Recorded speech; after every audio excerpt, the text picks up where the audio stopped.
Pour sélectionner en fait les photoreporters qui sont exposés cette année, on a ouvert un appel à candidature au mois d'avril. On présentait en 4 stations de métro 80 photos qui correspondent à 10 reportages.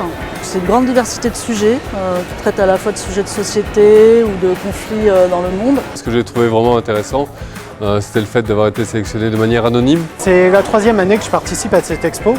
Donc c'est toujours un plaisir parce que Rennes, j'y ai habité longtemps et le métro, c'est l'espace public. Et ça me fait toujours très plaisir d'être exposé là. En fait, c'est parti l'année dernière République démocratique du Congo. C'est très compliqué, Ebola actuellement, une épidémie qui a commencé dans les années 1970. J'avais déjà fait un projet sur le skateboard à Cuba qui m'avait beaucoup plu et qui avait bien marché et j'avais passé de très bons moments à le faire. Et du coup, il y avait des problématiques similaires avec le skateboard au Vietnam. Alors là, en particulier, c'est donc la viticulture dans la baie du Mont-Saint-Michel.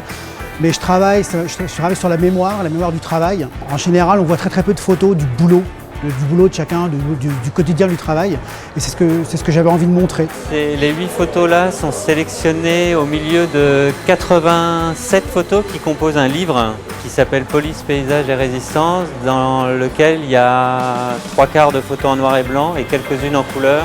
Alors mon travail, il porte sur l'ultra-running. Moi j'ai longtemps travaillé sur le thème du sport, de la course à pied, mais dans un milieu très formaté qui est le stade, avec des publicités, des choses comme ça. Et là j'avais vraiment envie de montrer une autre vision de la course à pied, qui est l'ultra dans des paysages grandioses. Ici on est dans la station poterie et on est 2 photographes à exposer. On a choisi en fait de réunir nos photos, de mélanger les 2 séries. Il y a une série qui tourne autour de l'aéroport de Notre-Dame-des-Landes, donc de la lutte qui a pu être menée là-bas.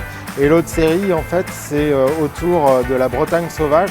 À partir de fin décembre, donc au début des vacances scolaires, l'expo Voyage à Saint-Malo. Et après, au mois de février, mi-février jusqu'à mi-mars, elle sera exposée aux Ateliers des Capucins à Brest.